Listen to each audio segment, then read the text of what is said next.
Bienvenido a Humans of Platzi. En este podcast semanalmente reúno a la gente que hace realidad el esfuerzo más grande de educación en Latinoamérica. Es mi pretexto ideal para acercarme a todas esas personas con las que trabajo y, al mismo tiempo, admiro. Estudiantes, profesores, inversionistas, líderes, founders y cualquier persona del Team Platzi que tenga algo que enseñar y sobre todo que compartir. En este episodio hablé con Dani Granata, Lead Creative Strategist de Platzi. Platicamos de cómo un ingeniero terminó levantando el premio de publicidad más grande del mundo y qué hacer después de eso. ¿Por qué cambia de profesión cada que tiene una oportunidad y por qué es fiel creyente de la idea de que no siempre tienes que trabajar en lo que amas? Yo soy César Fajardo y esta es su historia. Historias que merecen ser contadas. Ser founder es dejar de hacer las cosas que te gustan. Retos que merecen ser reconocidos. Y yo sentía que yo no estaba a la par ni de lejos. Aprendizajes que merecen ser compartidos. Una reputación tú la construyes a lo largo de muchos años, pero se te puede caer en cuestión de segundos. Personas que merecen ser admiradas. Un error muy típico de los malos fundadores y de las malas empresas es llamarse a sí mismos familia. Humans of Platzi. Historias de las voces que nunca paran de aprender. Dani Granata, bienvenido a la tercera temporada de Humans of Platzi. Eres nuestro primer invitado oficial y me da mucho orgullo que seas tú quien está aquí, porque además de que has sido una persona que la gente pide constantemente en Twitter, así como, hey, entrevisten a Dani Granata, entrevisten a Dani Granata. Eres una persona que me ha tocado ir siguiendo su camino a distancia por mucho tiempo y en los últimos años de cerca, porque hemos trabajado juntos. Así que antes de arrancar y hablar un poco de tu vida y de tu trabajo, me gustaría que nos contaras qué es lo que haces en tu día a día en Platzi. Hola César, gracias por tenerme en el podcast. Se siente muy divertido estar de este lado después de haberte visto hacer tantos, así que gracias por la oportunidad. ¿Qué hago en Platzi en mi día a día? Mi día a día en Platzi consiste en hacer y probar ideas que sirvan para que más personas conozcan Platzi, o que las personas que ya lo conocen puedan descubrir algo nuevo que no sabían de Platzi o de su suscripción, si tienen una suscripción activa.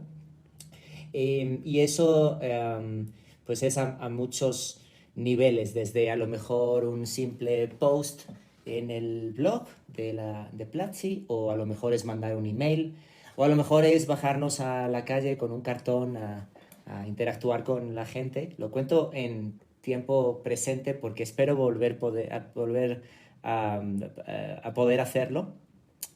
Ahora estamos recluidos por esta pandemia. Y en general, pues es una labor exigente, pero muy divertida.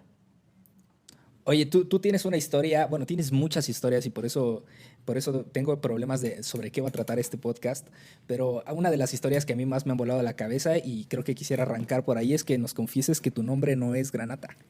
Es cierto. Granata es mi nombre Pokémon. Mi nombre real es Daniel de la Cruz. Esto es muy divertido porque incluso yo conozco a Cristian y a Freddy desde hace muchísimos años. Y hay una entrevista mía en Maestros del Web y hay otra entrevista mía en Crystal donde sale mi nombre real, con el que yo firmaba los libros cuando escribía libros. Y Granata es el nombre de la primera empresa que yo formé en España con 2 compañeros de universidad. Y la historia resumida es que cuando me mudé a México, la persona encargada de darme de alta como empleado en la agencia de publicidad en la que yo iba a trabajar, en Saltillo, Coahuila, que es una ciudad en el norte de México, para los que no conozcan geografía mexicana, no se acordaba de mi apellido y entonces me puso en las tarjetas de presentación y en mi correo todo puso Daniel Granata. Y como nadie me conocía en México realmente, pues decidí que era una bonita forma de honrar el legado de lo que fue el nombre de mi compañía durante años. Y así me quedé, Daniel Granata. Mucha gente piensa que es mi nombre. Es divertido y creo que a veces es necesario, más aún en esta época de redes sociales y poca privacidad, tener un alter ego. Es interesante ver lo que la gente piensa de una persona que no existe. Así que sí, mi excusa es que Madonna no se llama así, ni Rubén Darío tampoco. Así que yo pues estoy legitimado para llamarme como considere. Oye, pero este nacimiento de Dani Granata, como dices, viene acompañado de este Daniel que se pues, emigra hacia México y que llega y parece como que vienes huyendo de la justicia o Ajá. algo así, porque te cambias el nombre, te vas a Saltillo. Como, ¿qué pasó en la cabeza de Dani un día que despertó y dijo, oigan, México, Saltillo, suena buena opción, me voy para allá? Mucha gente me ha preguntado que cómo alguien que vive en España, eh, yo soy español, por si alguien no me conoce, ya no se me nota en el acento, pero todavía tengo el pasaporte y las Cs, y por eso alguien puede pensar que tengo algo que ver con España. Y el motivo, mucha gente me ha preguntado, ¿cómo alguien de España termina en Saltillo, Coahuila? Que es una ciudad que está en el norte de México, pero ni siquiera es una gran capital. Y mi respuesta es que cuando yo me mudé a México, yo no conocía nada de México, más que lo que a lo mejor puedes ver en las películas. Y entonces irme a Saltillo para mí era igual que haberme ido a Guadalajara o a Ciudad de México, ¿no? Los matices los comprendes luego y entonces, pues ya cuando estás allí dices, bueno, esto es lo que en México se considera una ciudad pequeña. La historia profesional por la cual yo termino en Saltillo es, en Saltillo existe una agencia de publicidad que se llama Grupo W. Es una agencia de publicidad originalmente digital, ahora hacen un poquito de todo. Y Saltillo es el primer lugar al que yo fui a México a dar una conferencia en 2003. Y el motivo por el que yo termino allí es, bueno, yo trabé buena amistad con los dueños de la agencia, que eran dos locos redomados, Miguel y Ulises, que pensaban que era perfectamente viable tener un negocio de publicidad desde un sitio como Saltillo y que se podía desde un sitio semejante hacer trabajo que fuera visto en el mundo entero. Lo cual es un disparate, pero creo que hoy más que nunca estamos necesitados de gente loca y disparatada, ¿no? Hoy me he encontrado muchos locos por el camino, ahora trabajo como tú en una compañía donde también hay dos locos que consideran que se puede cambiar la educación en el mundo a través de una plataforma y es divertido porque cuando mucha gente dice que no, uno quiere pensar, pero ¿por qué no? ¿No? O sea, tiene que haber alguien que empuje. Entonces, yo cuando me mudé a Saltillo, esto fue a finales de 2005, wow, sí ha llovido desde entonces. Pues lo que pasó era que yo ya llevaba varios años en España trabajando con mi compañía, que era un pequeño estudio de desarrollo web y diseño, y yo me sentía muy estancado y un día me vi haciendo exactamente lo mismo que estaba haciendo 2 años antes. Y me dio mucho pesar y me dio mucha ansiedad de pensar que 2 años después iba a seguir haciendo eso. Y como si se cruzaran los astros, en aquel entonces al Grupo W, que era esta compañía en Saltillo, Coahuila, la estaban buscando de una multinacional para comprarlos. Y ellos pensaron que necesitaban perfiles de fuera con más experiencia en el mundo, ¿no? Y me hicieron la propuesta y siempre cuento el chiste de que yo la consideré, la escuché atentamente y fui con mis padres a decirles que tenía esta posibilidad con la idea de que me quitaran el pensamiento de mudarme a México de la cabeza. Y siempre recuerdo que mi padre fue quien me empujó y me dijo, pues, ¿por qué no vas y pruebas? Siempre puedes regresar, pero a lo mejor si ahora no lo haces, quizá pierdas una buena oportunidad de salir y trabajar en el extranjero, a ver cómo es el mundo ahí fuera, ¿no? Y me fui, me fui, no sabía cuánto tiempo me iba a ir, yo pensé que me iba a ir un par de años y demás, y la verdad es que ya nunca regresé a España. He vivido desde entonces en México, ahora resido en Ciudad de México, estuve viviendo 2 años en Estados Unidos por el camino, pero desde que me fui de España ya nunca regresé y así hasta hoy. Y la verdad es que hoy algo que pienso mucho es que México, en general toda Latinoamérica, me acogió con los brazos abiertos y hoy la verdad es que me siento ciudadano latinoamericano. Esto suena como súper cliché y demás, ¿no? Pero me siento muy cómodo en esta región y cuando regreso a España, ahora me siento extranjero allí, ¿no? Por la forma en la que hablo, porque mis costumbres ya no son las del lugar de donde vengo, ¿no? Etcétera. Y es interesante, ha sido un viaje largo que aún dura y que espero me lleve a muchos otros sitios. Oye, así como tienes una nacionalidad ambigua, ¿no? Una mezcla de distintas cosas, también sucede con tu profesión, donde tengo entendido tú eres ingeniero, pero tu carrera, bueno, no arrancó ahí, pero se potencializó mucho relacionado con la publicidad y luego fuiste conferencista en algún lado, hasta una vez te dije que leí que eras futurista y tienes como muchos istas al final o ese pequeña palabra debajo de tu nombre. ¿Por qué hay esta disparidad de profesiones que existe con Dani Granata y que ha ido cambiando no solamente desde España, sino también en el tiempo que llevas aquí en México? Te podría dar muchas respuestas. Creo que la más genuina es porque yo cuando pasa un cierto tiempo y estoy haciendo algo,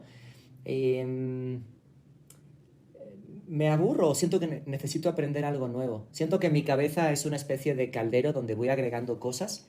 Eso me sirve para poder tener opinión sobre el mundo en el que vivimos todos, ¿no? Creo que ver el mundo desde solo la única cosa que sepas hacer limita tu percepción de cómo es el mundo en el que vives, ¿no? Entonces, sí, yo estudié ingeniería, como a muchos.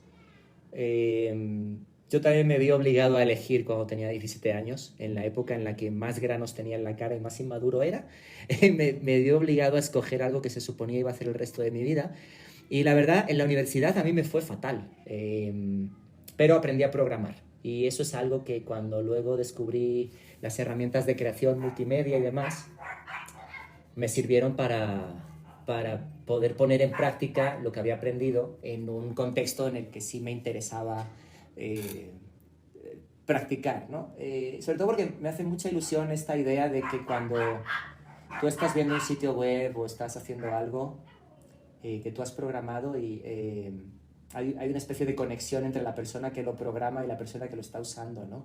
Y eso me parece que es una forma muy poética de denominar a la labor de crear interfaces de usuario, pero creo que es lindo pensar así, ¿no? Que dos personas están comunicadas de forma asíncrona por la vía de una pantalla en la que interactuar. Entonces, pues yo después de eso algo que he aprendido es eso. Siento que cuando llevo un tiempo haciendo lo mismo me estanco, o a lo mejor estoy haciendo algo y todo aquello por lo que empecé a hacerlo siento que ya lo he logrado, entonces necesito algo nuevo. Eso me obliga a reinventarme, hay como en toda una curva de aprendizaje, pero me sirve para mantenerme fresco. Yo no digo que esté mal hacer toda la vida algo, pero yo personalmente no soy capaz. Yo soy curioso, todo me llama la atención, y lo que intento hacer es no abandonar lo que no abandonar lo que sé y tener creencias nuevas, sino agregar lo que acabo de conocer a todo lo que ya conozco. Y con eso, pues al final, como dices, hay muchos istas, pero realmente quien es Daniel, ¿no? Y la profesión o el cargo es irrelevante porque lo que importa es que es Daniel quien está detrás de cada una de esas nomenclaturas con las que yo me pueda definir en cualquier momento. Entonces, creo que es algo valioso el involuntariamente, quizá por una necesidad fisiológica, el estar constantemente buscando, ¿no? A veces es agotador, pero creo que es muy valioso porque nunca te aburres, nunca te da tiempo a estancarte tampoco. Hey, soy yo de nuevo. Antes de seguir con el episodio, quiero recordarte que estás escuchando un podcast de Platzi, la plataforma de educación online para que todos descubran su potencial de construir el futuro. Por $1 al día accede a más de 600 cursos sobre programación, marketing, diseño, producción audiovisual, negocios, emprendimiento, inglés, donde quieras y cuando quieras. Si estás buscando un ascenso, emprender o simplemente tienes hambre de aprender, Platzi va a ser tu mejor aliado. Entra a platzi.com/humans YouTube, toma un curso gratis y descubre por qué estamos cambiando la educación en Latinoamérica. Ahora sí, regresamos con el episodio. Algo que me llama mucho la atención de ti y en general como de tu carrera profesional es que toda puede ser como rastreada porque está documentada, ¿no? Al menos, digo, desde la parte en la que llegas en México, como que está documentada allá afuera, está documentada en tus blogs, está documentada en tus tweets, está documentada en entrevistas, como lo dices. ¿Cómo ha sido este proceso o por qué para ti ha sido tan importante compartir lo que piensas y lo que estás haciendo en tu vida profesional allá afuera, en Internet? Creo que a veces claramente por una necesidad de expresarse y de aprender, ¿no?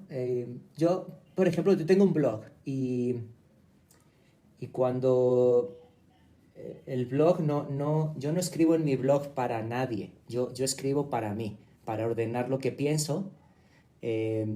Mi analogía siempre es la de, imagina un teléfono, tiene una cierta capacidad de fotografías que puede tomar y hay un determinado momento en el que tienes que descargar las fotografías o subirlas a la nube para poder seguir tomando más fotografías. Y mi analogía es que yo creo que las cabezas de todos nosotros funcionan de forma similar. Hay un momento en el que tú ya no puedes almacenar ni un solo dato más. Porque además finalmente todo lo que almacenas son datos. Y creo que para convertir esos datos en información y luego a lo mejor en opinión, necesitas hacer la labor de descargar todo a algún lugar y con eso formarte una opinión al respecto de aquello sobre que estás mirando, ¿no? Entonces, hay un proceso claro para mí de necesidad, pues ni siquiera tanto de expresarme, sino incluso de primero ordenar mis ideas. Y eso lo hago en forma de opiniones o de postulados o de hipótesis, no tanto para decirle a la gente, miren cuánto sé y qué sabio soy, sino más bien para poner una opinión ahí fuera. A veces uno está cerca de la verdad, otras veces está muy lejos de la verdad y alguien viene y te dice, no, esto no es así, esto es así porque no has considerado esto y esto y esto y esto, ¿no? Y entonces, con eso lo que resulta es que coincidió esa necesidad probablemente con el auge y la popularidad de Internet primero y luego con las redes sociales, ¿no? Antes de las redes sociales nos juntábamos en foros y opinábamos, pero no dejaba de ser un segmento muy reducido. Y con el auge de las redes sociales, pues lo que ha sobrevenido es la posibilidad de que esas opiniones o pensamientos lleguen a más personas, ¿no? No tanto para convencerlas, sino para que haya entre todas esas personas, haya algunas que digan, oye, mira, esto que comentabas aquí me sirvió por esto, o no me sirvió absolutamente para nada, ¿no? Pero por lo menos llegar a ellas. Entonces, sí, hay una primera mitad de mi vida laboral no tan documentada, pero sí, es muy fácil seguir el rastro de, creo, cualquier persona, aunque solo sea por sus tweets, ¿no? Pero me lo tomo así, como una cuestión, ante todo, de ordenar mi cabeza. Como me dedico básicamente a absorber información todo el rato, o datos, tengo que hacer esta labor casi terapéutica de exponerme ahí fuera y decir lo que pienso para sacarlo de mi cabeza y dejar espacio para que llegue información nueva. Oye, precisamente aprovechando que está ese registro allá afuera, y yo quisiera darle un poquito como fast forward a tu historia, porque está allá afuera y la gente la puede ir a buscar y la puede leer, pero básicamente después de Saltillo, como dices, das este salto a la Ciudad de México y te metes de lleno a la publicidad y de repente subes una montaña rusa donde terminas en Cannes, vienen agencias gigantes, multinacionales, marcas grandísimas, estas historias increíbles que nos cuentas en hilos en Twitter de cómo quisiste mandar unos sneakers a la luna. Entonces, todo esto sucede y en qué momento llega Granata y dice, bueno, basta, me voy de la publicidad. ¿Qué es lo que te hizo salirte de ahí? Yo empecé a trabajar en publicidad de forma ordenada en 2007. Y fui jurado en Cannes, que es el festival probablemente más prestigioso de publicidad del mundo. No el mejor, pero sí el más prestigioso, en 2014. Entonces, en un periodo de tiempo de 7 años, me pasaron muchas cosas. Creo que para que te suceda algo así hace falta, pues sin duda, talento, ¿no? Pero sobre todo hace falta un montón de fortuna de encontrarte los clientes adecuados, los jefes adecuados que te den la libertad de acertar y sobre todo de equivocarte, ¿no? Y absorber esos fallos como propios para que no te cuesten a ti. Y yo me metí a la publicidad no porque me interesara la publicidad, sino porque a mí me interesa mucho la tecnología. A mí me interesa mucho cómo la tecnología afecta para bien y para mal el comportamiento de las personas, ¿no? Y entonces, a principios de los 2000, era bastante patente y evidente que la publicidad y la tecnología y la comunicación estaban separados, pero se iban juntando. Y yo siempre he sido de la idea de que lo que antes tú podías ver en un comercial de televisión, como por ejemplo uno de estos comerciales, pues imagino que te ha pasado a ti como me ha pasado a mí y a todos los hombres que estén escuchando esto, tú ves un comercial de la marca Axe, de los desodorantes, y alguna vez hemos comprado Axe en un supermercado bajo la idea de que si te rocías con este elixir mágico, las mujeres van a caer rendidas a tus pies, ¿no? Las mujeres o los hombres, dependiendo de los gustos de cada cual, ¿no?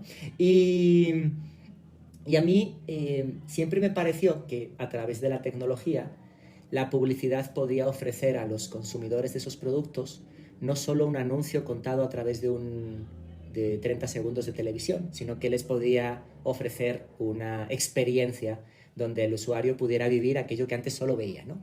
Y hablo de Axe porque para mí, por ejemplo, el ejemplo perfecto es lo que en un anuncio de Axe, lo que tú veías en un anuncio de Axe, probablemente es lo que luego fue Tinder, ¿no?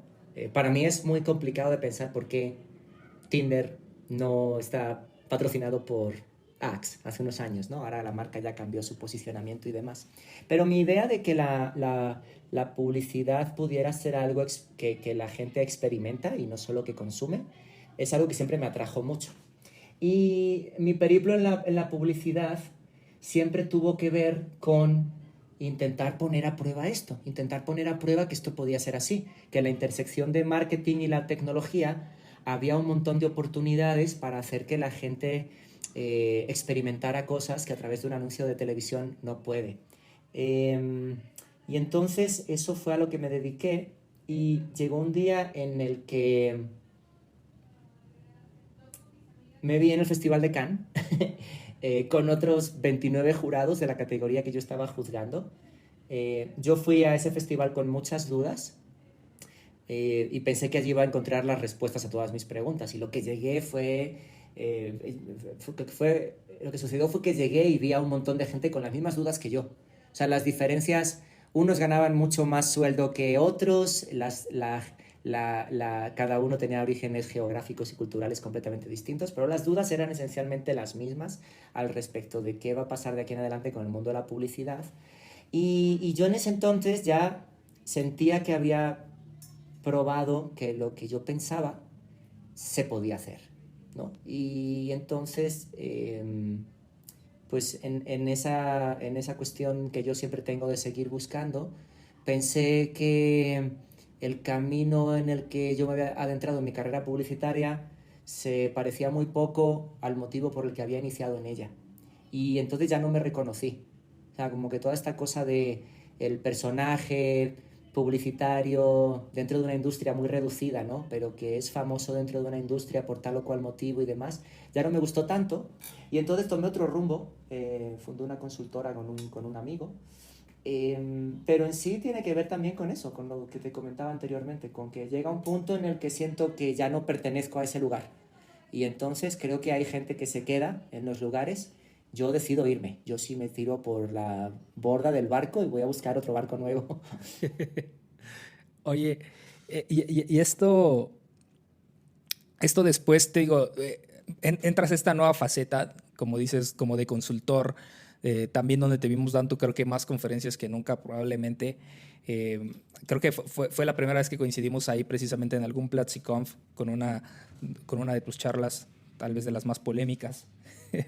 Pero vuelves también como una especie de, porque te transformas como una especie de activista también, ¿no? En ese sentido. Digo, no al 100% el sentido de la palabra, pero sí con un propósito, ¿no? Como tal vez este despertar que encontraste en la publicidad. Es como, ok, tal vez la publicidad no tiene que ser como creemos que es, y te enfocas más a compartir ese mensaje, de alguna forma, a todo esto lo que venías haciendo anteriormente, que te decía era como documentar tus pensamientos y tus teorías y también tus hazañas, y de alguna forma es como, bueno, ahora las voy a llevar oficialmente allá, y me voy a parar en un escenario y los voy a compartir. ¿En qué momento entra Intersección a Platzi precisamente en este universo? Te voy a responder con una respuesta donde voy a empezar como a 4.000 kilómetros de la pregunta que me has hecho, pero voy a regresar a este punto en ese momento.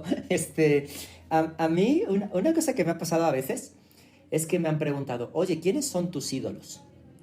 Y sobre todo cuando trabajaba en publicidad, ¿no? Y yo no tengo ningún ídolo publicitario. Tengo mucha gente a la que admiro, pero no tengo ídolos publicitarios. En sí creo que todos, nuestros ídolos tienen ídolos, creo que es legítimo tener ídolos e idolatrar a la gente por los motivos correctos, ¿no? Y algo que a mí me pasaba mucho es que las personas a las que yo más admiro son personas que en aquello en lo que hacen se dedican a lo que se dedican el resto de personas que trabajan en ese rubro, pero lo hacen de forma distinta. Siempre pongo de ejemplo a Alexander McQueen, cuando tiene que ver con el mundo de la moda, o Enrique Morente, si hablamos de, por ejemplo, el mundo de la música flamenca, o Astor Piazzolla con el mundo del tango, o yendo a ejemplos más cercanos hoy, pues puedes ver a Stephen Curry jugando básquet. O sea, son gente que habita el mismo contexto que otros probablemente más dotados que ellos para hacer algo, pero ellos encuentran un camino propio para dar a conocer su voz, ¿no? Y entonces, mi periplo por la publicidad, que fue bastante breve pero intenso, de unos 7-8 años, también consistió en eso, en el hecho de, en vez de subir la escalera por la que todos los demás iban, yo, y no solo yo, muchas otras personas como yo, encontramos que había un camino como más rápido hacia ese lugar al que todos querían llegar, ¿no? Y esa es una gran analogía que yo siempre uso, porque parece que cada profesión o cada industria tiene un camino marcado.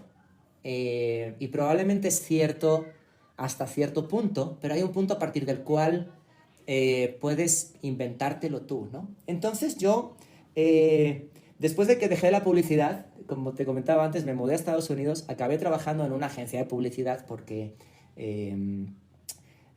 necesitaba una visa. Y entonces la historia es que yo, cuando estoy en esa agencia, obviamente mi desmotivación ya es máxima, y al final terminaron por despedirme, lo cual ha sido una de las peores y mejores experiencias de mi vida. Porque básicamente nunca me había pasado, y yo pensé que eso nunca me podía pasar a mí, pero me pasó. Y pues una vez que te sucede algo semejante, pues tienes que lidiar con ello de la mejor manera posible, ¿no? Entonces, cuando yo empecé mi trabajo como consultor de forma individual, sentía que habían cambiado varias cosas en mí. Una de ellas, yo no tenía nada que perder, porque tenía una familia que no es que dependiera enteramente de mí, pero tenía una familia, ¿no?, que en cierta forma dependía. Y sobre todo, pues necesitaba reinventarme como un personaje distinto que el publicista que había hecho tal o cual cosa en los últimos años, ¿no? Eso, y ya acercándome a la pregunta que me hiciste, se cruza esta cuestión del activismo. Es cierta, lo cual es divertido que le demos el nombre de activismo a cosas que debieran ser de justicia, ¿no? Hoy estamos asistiendo en Estados Unidos anonadados a lo que está sucediendo con todo el tema de Black Lives Matter y demás, y parece que la gente que pide justicia les decimos activistas por pedir justicia, en vez de reclamarle a los que han construido un sistema que hace que al final haya gente desfavorecida, ¿no? Y yo, una cosa que siempre he intentado desde que lo aprendí, es el hecho de que cuando tú eres consciente del privilegio que tienes, y todos somos privilegiados, la gente cree que el privilegio es alguien a quien miramos desde abajo y decimos, esa persona es muy privilegiada, pero a veces olvidamos que nosotros también somos privilegiados para otras personas que nos miran desde abajo, y nosotros somos los que estamos arriba. Y entonces yo creo que todos somos conscientes, o debemos ser conscientes, de nuestro privilegio en algún punto, y usar el privilegio como una herramienta para expandir el mundo. Hay personas, como por ejemplo los nacionalistas blancos en Estados Unidos, que quieren que el mundo sea únicamente para gente como ellos, ¿no? Y hay gente muy rica que no tiene nada de malo en que sean ricos. El problema es que quieren usar su privilegio para que el mundo sea solo para ellos, y que los que no somos como ellos nos tengamos que joder. Perdón por mi francés, ¿no? Si quieres me pones un blip ahora. Entonces, esta labor, a mí, mi despertar tuvo que ver con eso, ¿no? Con el encontrar que había temas que al final son relevantes porque influyen en el mundo en el que vamos a vivir, ¿no? Entonces yo trabajaba como consultor de innovación, y entonces es muy heavy estar en una sala haciendo un laboratorio de innovación, o un taller, o lo que quieras, con los post-its y todo, y que haya delante tuyo 20 hombres blancos, y no haya ni una mujer, y no haya alguien con la piel mínimamente de color más oscuro, en un país como México, donde hay tantos tonos de piel, ¿no? Y eso siempre me llamó mucho la atención, ¿no? De cómo cuando Trump dice algo del muro y nosotros nos ofendemos, en realidad el muro nosotros ya lo hemos construido aquí de nuestro lado, ¿no? Entonces, yo siempre conocí Platzi desde que era mejorándola y desde que pues Christian tenía maestros del web y Frey tenía Crystal Lab. Y yo he dado 2 charlas en PlatziConf. La primera, como dices, tuvo que ver con el futuro y la ciencia ficción. Pero la segunda sí, fue una experiencia de las más bonitas que he tenido en un escenario. Y siempre me pareció muy interesante el hecho de que, al menos desde fuera, Platzi, más allá de lo mejor o peor que lo hicieran, siempre pareció tener claro por qué existía, lo cual es algo que no muchas compañías pueden responder a la primera. Y mi camino se cruza con Platzi de nuevo porque, ya regresando a tu pregunta, César, gracias por esta pequeña introducción de 8 minutos. Mi camino con Platzi se cruza porque cuando uno trabaja como consultor, tu trabajo es un poco como un SWAT que entra y sale, pero no, es como no te manchas nunca. Tú llegas, haces tu diagnóstico, haces tu recomendación, pero muy, muy, muy pocas veces, diría 1 de cada 40, te quedas para poner en práctica aquello que tú dices que hay que hacer. Con lo cual no sabes si eso que tú dijiste funciona o no. Puede funcionar, pero a lo mejor no funciona. Y yo me reencontré con Platzi en un punto en el que también necesitaba probar si todas esas cosas sobre las que yo hablaba en conferencias o sobre las que escribía en mi blog eran así como yo decía, porque no las había probado. Nada más yo creo que eran así, ¿no? Entonces, la verdad, mi camino se cruzó con el de Platzi en un momento en el que yo también necesitaba pues, remangarme, ¿no? y bajar a la línea de batalla, ¿no? Perdón por el símil bélico. Y aquí estamos.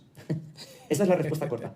Sí, sí, me imagino porque siempre, además, algo que me gusta mucho de tus respuestas es que también siempre van evolucionando con el tiempo, entonces difícilmente siempre escuchamos la misma. Y eso me gusta porque habla mucho de cómo eres un tipo que constantemente va cambiando la forma en la que piensa y te digo que creo que me ha tocado mucho como fan en esa época publicista, porque yo me acuerdo que yo estudiaba en la preparatoria o la universidad, probablemente inicios de la universidad, y leía el blog de Gorditos y Bonitos. Y yo decía como, wow, estos tipos están locos cuando estaban construyendo la Nike Store en Flock. Muchísimas cosas pero imagínate, o sea, que nos hubiéramos juntado a hablar de, no sé, de algo que tú y yo hicimos en 2008, ¿sabes? O sea, digo, te lo puedo contar o tú me puedes contar algo a mí, pero ni tú ni yo somos ya esas personas. Entonces, creo que es como... Ahí creo que sí entra mucho la vanidad de cuando alguien llega y se pone a hablar de lo que hizo hace 15 años, ¿sabes? Eso a mí me da mucho pudor ajeno, ¿sabes? O sea, es como... Quien quiera verlo lo puede ver, pero más bien es como creo que la persona que somos, tanto tú como yo hoy, somos como brand new, ¿no? Somos como el último upgrade de César Fajardo y de Daniel. Son estos dos que están aquí hablando. Y mañana a lo mejor contaríamos algo distinto. Entonces creo que eso es lo más valioso de sesiones como esta, ¿no? De que a lo mejor quien lo escuchó un podcast tuyo o mío en alguna otra plataforma y ahora escucha esto y se encuentra con que parecen personas distintas. Creo que eso es súper lindo, para que se den la oportunidad de que también esas personas que lo escuchan piensen que pueden cambiar y que es legítimo, y que aunque la gente diga, no, pero ¿por qué vas a hacer eso si estás bien como estás? Es como, eso es lo que ellos piensan que tú debes hacer, pero lo que tú tienes que hacer es como tú te sientas. Y creo que el hecho de ver que alguien a quien a lo mejor mínimamente le sigues la pista, no digo ni admirar, simplemente seguir la pista, creo que también te da como, o te legitima para dar ese paso tú, atreverte a darlo. Oye, quisiera pasar a la segunda parte del podcast, que básicamente es la última, no es como que tengamos muchas partes, pero quisiera que probáramos un concepto para conocerte de una forma un poquito más casual y no tan profunda, y vamos a hacer alguna serie de preguntas un poquito, digamos, distintas a las que generalmente hacemos en el podcast. Entonces, primero simplemente, yo creo que no soy fan de esta frase que dice que solo un Sith juzga en absolutos, pero me gusta entender de qué lado están las personas, ¿no? También eso es interesante. Así que vamos a hacer esta típica ráfaga de preguntas en donde tú simplemente te voy a decir una u otra y tú me vas a decir qué tipo de persona eres o cuál de las dos cosas prefieres. ¿Sí? Entonces tratemos de hacerlo lo más rápido posible. Así que arrancamos. Por ejemplo, tú dime, ¿qué prefieres, dinero o fama? Dinero. ¿Cabeza o corazón? Cabeza. ¿Tapas o tacos? Tapas. Perdón, México, pero... ¿Instagram o Twitter? Instagram. ¿Películas o series? Series. ¿Nike o Adidas? Nike. ¿Rock o rap? Oh my God. Rock. Jimi Hendrix vino al desempate. ¿Apple o Android? Apple con un asterisco. ¿Y digital o análogo? Análogo. Sí, yo sabía que ibas a ser un análogo type person, sí, por supuesto. Perdón, la generación X, perdón, no sale de mí todavía. Oye, hay una pregunta que surgió y que me gustaba mucho hacer en alguna de las tardes que pasaba en Bogotá con el equipo de Platzi, y que la verdad es que dije, esto debería ser parte de Humans of Platzi ahora que estábamos repensando cómo íbamos a hacer esta tercera temporada, y es que si pudieras estar en cualquier otro equipo de Platzi que no sea en el que estás hoy en día, ¿en qué equipo estarías y por qué? En educación. Me gusta mucho la idea de que, y se ha visto claramente en esta pandemia, ¿no? De que tomar clases remotas a través de cualquier herramienta de videollamada no es lo mismo que tomar educación en línea. Y una cosa que he descubierto, ya lo había leído en la teoría, pero nunca lo había visto de primera mano, y es, mi hija tiene 8 años y entonces... los niños necesitan el tacto para aprender. O sea, si tú le intentas explicar a un niño de 7 años qué es el número 0, te vuelves loco porque no lo asimila, porque es tan abstracto que no tiene ni idea de lo que estás hablando. Y la forma en la que los niños se manejan en muchos conceptos, o sea, pueden estar hablando de una casa y se lo imaginan, y entonces por eso tiene sentido lo que están haciendo. Pero los números son abstractos, entonces necesitan poder tocar y hacer cosas para entender cómo trabajar con esos conceptos de una manera tangible. Y siento que algo que todavía no ha resuelto la educación virtual es cómo resuelves la necesidad de alguien que necesita tocar para poder aprender. Puedes intentar replicar el mundo real a través de una forma virtual, pero todavía no hay una forma 100% virtual que sirva para eso. Y me pareció que eso abre, como imagino que hay muchos proyectos o posibilidades, abre como un campo nuevo, ¿no? Una cosa que nos preguntan mucho en Platzi es cuándo vamos a hacer Platzi Kids, ¿no? Para que los niños también puedan aprender a través de la plataforma. Y es algo que nos encantaría, pero en mi opinión tiene muchos más matices que tener una plataforma como la que usan los adultos, porque los niños están en una fase donde aprenden de otra manera, y entonces creo que descubrir eso es un reto súper interesante. Y si tuviera que trabajar en otra cosa en Platzi que no sea la que hago hoy, me gustaría trabajar intentando descubrir eso. Cool.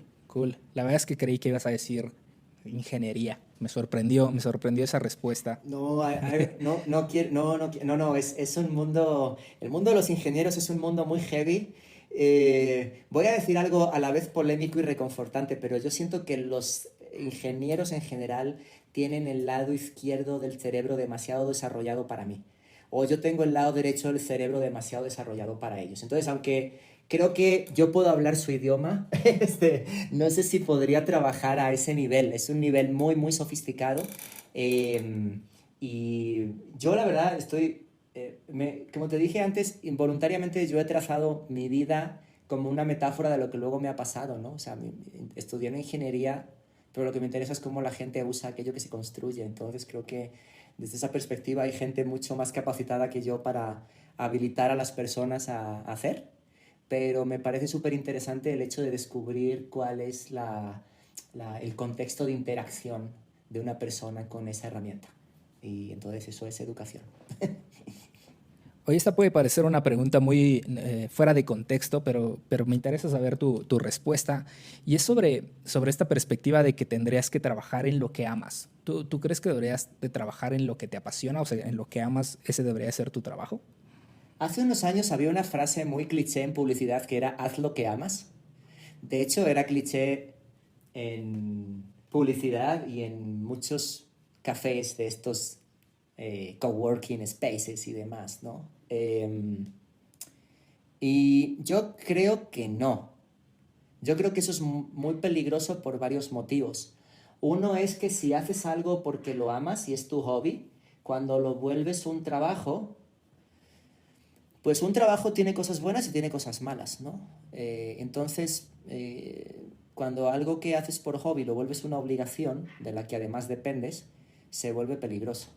Es como despertarte con tu canción favorita todos los días y poner el teléfono con tu canción favorita para despertarte, pues al cuarto día estás que odias tu canción y nunca vuelve a ser tu canción favorita, nunca en la vida.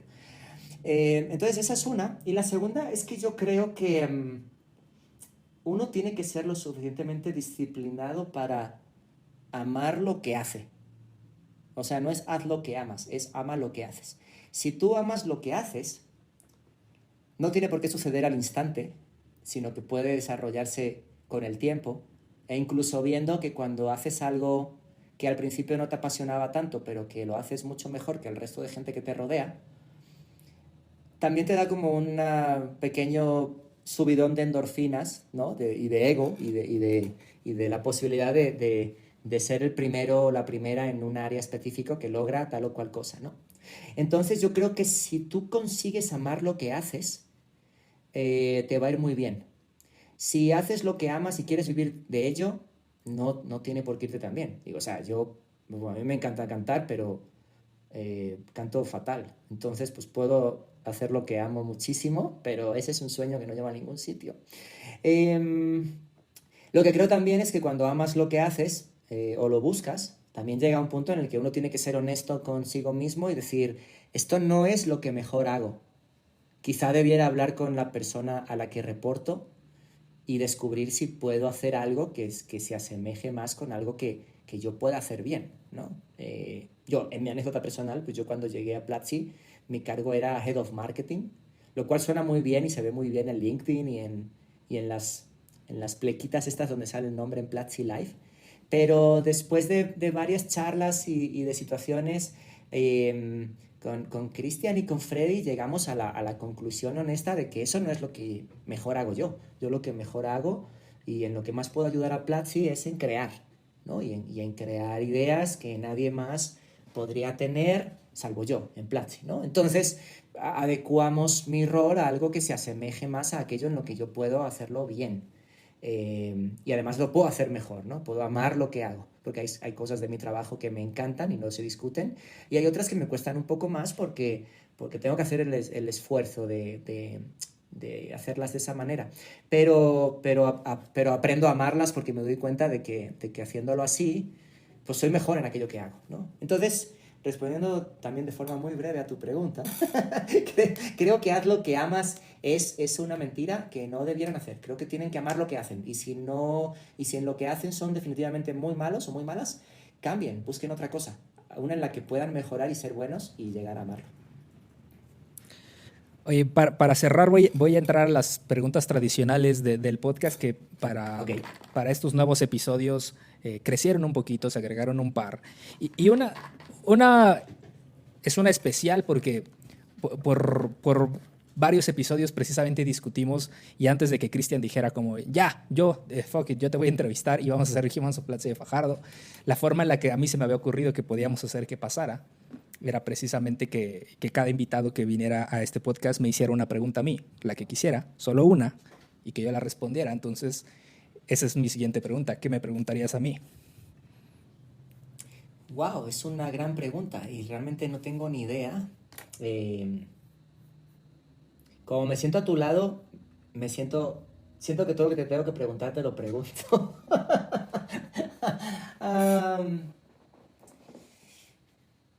¿Por qué no seguiste haciendo teatro? Esa es una buena pregunta. Y la respuesta es sencilla. La razón por la que yo dejé de hacer teatro fue porque la primera puede ser muy relacionada con lo que tú dices, y es que después de hacerlo tanto tiempo, descubrí que tal vez los mismos principios y la misma filosofía se podía encontrar en otros formatos. Y creo que por eso empecé a hacer contenido. Yo siempre he creído que el teatro es contenido. Y básicamente cuando dejé de hacerlo o cuando empecé a probar hacerlo en video, decía, wow, esto puede suceder y puedo generar sensaciones similares o contar historias parecidas sin necesidad de un teatro, ¿no? Esto es más barato porque lo puedo hacer en mi escritorio. Y la segunda es porque el teatro, hasta hoy en día, en la fecha, al menos en México, no es negocio. Y creo que vive de... La gente que lo hace por pasión. Y se relaciona mucho con tu respuesta, ¿sabes? Mucha gente que lo sigue haciendo, a menos de que seas el director general de OCESA, es difícil que estés haciendo dinero con teatro. Entonces, de alguna forma me propuse que no lo iba a hacer hasta que descubriera cómo esto puede ser un negocio, cómo puede ser rentable, para que no estemos pagando o no se le esté pagando al talento, a la gente, al staff, a todas las personas que involucra con 50% dinero y 50% pasión o gratificación de que estás haciendo lo que amas. Entonces, esa es la respuesta rápida, digamos. Pero tengo esa duda, más bien tengo ese asterisco ahí pendiente de decir, ok, el día que descubra cómo aquí puede haber negocio, no se me ocurre, tengo mis teorías, no las he probado, pero ese día trataré de volver y ver qué pasa, ¿no? ¿Qué más se puede hacer ahí? Pero fue una buena pregunta, no la esperaba relacionada con el teatro, pero esa sería la respuesta corta. Oye, para cerrar, quisiera que me contaras algo que quisieras enseñar. Tú eres profesor de Platzi, tienes un curso de Platzi, pero ¿qué es algo que tú tienes pendiente enseñar? Puede ser algo súper complejo, hasta como cómo preparar la quesadilla ideal o perfecta, pero ¿qué es algo que tú crees que eres bueno y tienes ganas de enseñarle a alguien? Iba a decir el curso de lavarse las manos, pero ese ya lo hicimos, entonces, check. Si no han hecho el curso, por favor, vayan urgentemente a tomar el curso de cómo lavarse las manos en Platzi.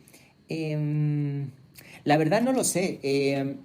Lo que estoy descubriendo ahora mismo es que trabajar en un startup supone trabajar en unas condiciones mucho más similares a lo que sucedería en un laboratorio médico, con la debida proporción guardada, ¿no? Y entendiendo que en un laboratorio médico a lo mejor están investigando para salvar vidas y nosotros quizá estamos ayudando a empujar, a darle un empujoncito a vidas, ¿no? Pero me gusta mucho la analogía entre la manera en la que la duda ayudó a la medicina a avanzar, porque antes nadie cuestionaba a los médicos, aunque los médicos hicieran barbaridades, y hubo un momento en el que la medicina se fundamentó en la duda de probar varias cosas para intentar entender cuál era la mejor solución posible a un problema establecido, que en cierta forma es a lo que se enfrenta alguien que trabaja en comunicación o en marketing y publicidad, ¿no? ¿Cuál es la mejor solución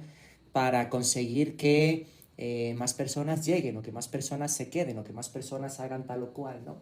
Y algo que yo he aprendido estos meses que llevo en Platzi es eso, es la diferencia de quien viene a lo mejor del mundo de la publicidad, donde siempre se busca la mejor idea, que es como buscar la respuesta absoluta a un problema, y te acostumbras a trabajar así, contrapuesto a la forma en la que trabajo hoy, que tiene que ver con hacer muchas posibles soluciones a una determinada pregunta. Igual que cuando te toman una muestra de sangre, la prueban contra distintos reactivos para ver si sucede tal o cual cosa, ¿no? Y eso creo que es una enseñanza muy valiosa porque desde el punto de vista de creativo, de trabajo creativo, a mí me hace pensar que me ha hecho más creativo. Eso es algo que me gustaría enseñar. Algo que me gustaría enseñar, la importancia de la diversidad, la importancia de que las manifestaciones y las etiquetas no son como algo que se hace para luego poner una foto en Instagram con un cuadro negro para ganarte unos cuantos likes, sino que hay detrás un trasfondo que puede ayudar a un negocio desde muchas perspectivas. Desde una perspectiva de justicia hasta una perspectiva de ganar más dinero, a una perspectiva de ser mejor profesional en lo que haces, ¿no? Y algo que particularmente hoy me tiene muy al tanto, porque voy a ser papá en un par de meses de nuevo, es la necesidad que tenemos de aprender de los niños. Siento que a mí ser padre me ha servido para aprender, que tengo que aprender cosas nuevas, porque los niños no hacen las cosas porque tú se las digas, sino que lo hacen porque te lo ven hacerlo a ti. Así que si tú quieres que tu niño o niña haga ejercicio, tienes que hacer ejercicio tú. Y eso es algo súper valioso porque te obliga a aprender y a salirte de lo que se llama comúnmente, abro comillas, la zona de confort, ¿no? Entonces creo que hay una necesidad que tenemos hoy sería interesante hacer un curso de cómo aprender de los niños para ser mejor data scientist, ¿no? O sea, los niños que hacen estas preguntas totalmente ingenuas y disparatadas, pero que a veces sí le dan de lleno a la cuestión, ¿no? O sea, hoy leí, por ejemplo, un tweet de alguien que decía que su sobrino decía, oye, tío, ¿por qué no te has casado? ¿Por qué no estás casado? Ah, porque no he encontrado con quién. ¿Pero no te gusta ninguna mujer? Ah, es que a mí no me gustan las mujeres, a mí me gustan los hombres. Y dice que hubo un silencio incómodo. Y dice, ok, ¿por qué no has encontrado ningún hombre con el que casarte? ¿No? Entonces es una pregunta totalmente inocente, pero absolutamente volcánica en el contexto de un adulto, ¿no? Si la escucha. Entonces yo creo que deberíamos aprender más de los niños y creo que sería súper divertido tener un curso de cómo aprender de los niños para ser mejor en aquello que haces. Wow, wow. Coincido contigo. Y bueno, para concluir esa pregunta precisamente, ¿qué es algo del lado contrario que quisieras aprender? ¿Qué es algo que tienes pendiente de aprender? Digo, seguramente hay muchas cosas, pero ¿qué es algo que dices, hey, tengo ganas de esto desde hace tiempo y no lo he aprendido? Pues mira, una cosa que nunca aprendí lo suficiente, pero sí me hubiera gustado mucho, es aprender a tocar la guitarra. O sea, mi género musical favorito es el blues. Y yo, la verdad, me da mucha envidia cuando alguien se siente fatal y agarra su guitarra y se pone a tocar algo como para exorcizar su pena. Y entonces probablemente esa persona no siente que tenga nada que envidiarle en ese momento a nadie, pero a mí eso me da mucha envidia y siento que nunca hice lo suficiente por alcanzar maestría en eso. Entonces probablemente sería eso, tocar la guitarra. Oye, y para cerrar, ahora sí, por último, ¿cuáles son esas 3 lecciones que te hubiera encantado haber aprendido antes? 3 cosas que te hubieran hecho o al menos un poquito más fácil la vida o al menos evitándote un par de tropiezos.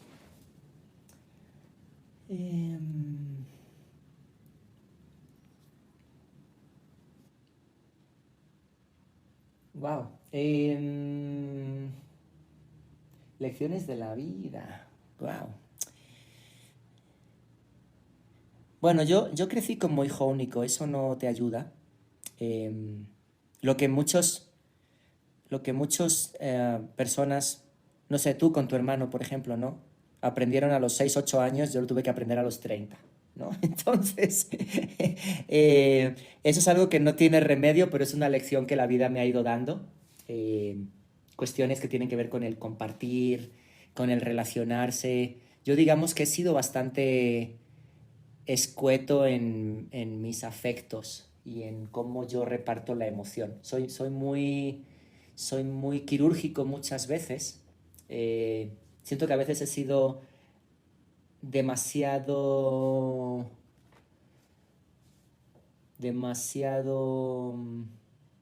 he dejado a muchas personas de lado que probablemente no tendría que haberlo hecho y hoy me arrepiento, ¿no? O sea, tengo muchas personas a las que pedirle perdón, a las que todavía no les he pedido perdón, pero estoy esperando a que pase la pandemia para poder verlas y pedirles perdón. Esa es una.